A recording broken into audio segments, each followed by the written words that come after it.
explaining to the patient how long we think something's going to last, we need to have it last for at least 2 years is what I'm aiming for, because that's how long it'll take till insurance is going to help us again. But we don't want to promise anything, especially if we don't think they're going to be compliant.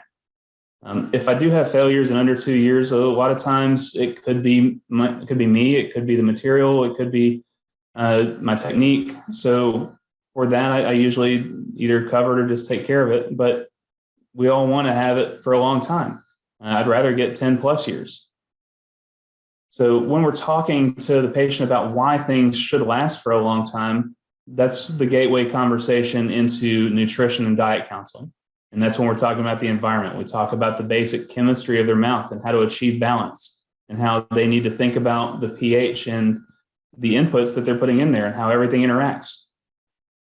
When we're talking about logistics, to me, that's a strategy discussion of how do they eat? How do they drink? That's when we talk about drinking only at meal times, not sipping on something all day long, decreasing their exposure window. Most people have never heard of an acid challenge, so just describing to them situationally how they can change their life as far as the choices they make every day, that usually helps them understand it better. This is a case that I did in 2018. This is what they looked like then. We're looking at 3, 4, and 5 here. This is what they looked like 5 years later. She's a school secretary. She sips on Dr. Pepper all day long, and she's related to one of my assistants, and I think that makes her think that she's immune to dental problems, but turns out she's not. This is after we excavated everything. I used a Trident sectional matrix system to rebuild these. The deep margins made it really tough to get down to the bottom. At the bottom part of the floor, I used a Beautifil Flow Plus layer for about the bottom third of it, and then we filled up the top of the box with Beautifil 2. Typically in a quadrant setup like this, I like to choose to do like one direction of the restorations at a time.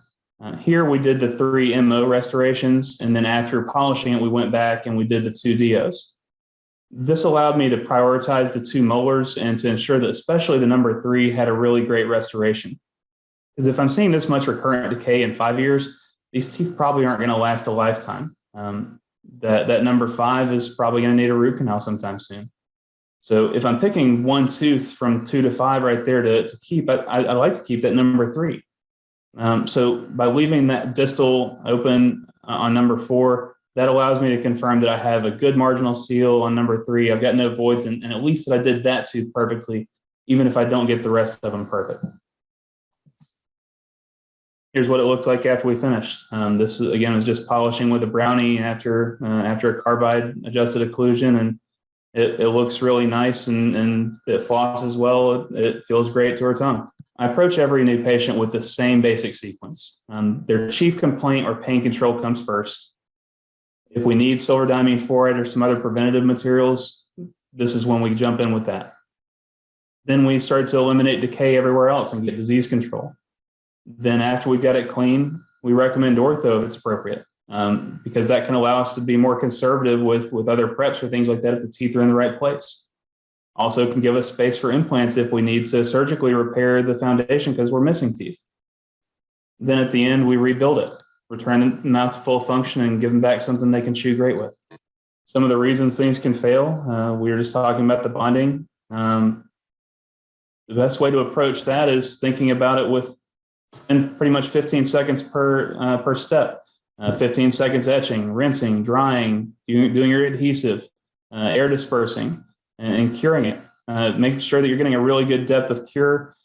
I like to spend at least a 20-second cure on the top and then to kind of go to the back and to the sides, hitting it from the buccal, the lingual, pretty much every direction. Isolation is really important. I don't do everything under a rubber dam, but there's certainly an argument for doing that. If you're not following the manufacturer recommendations perfectly, your restoration seals may not be perfect, but they also may still be functional and good for years. And that's kind of what we're trying to do, is just to make things better. We need to be trying to purposely be improving the situation. In gross caries situations, you can't fix it all at once. You've got to give the patient time to make lifestyle changes while you're addressing their issues. And the materials you choose may be part of your delaying tactics. And that's where having some of those preventative materials involved, as well as whatever we're using with our direct restorations, we're trying to keep making things better for them every time. And so that down there at the bottom is showing exactly that of what a material selection workflow could be, to purposely be making things better one step at a time.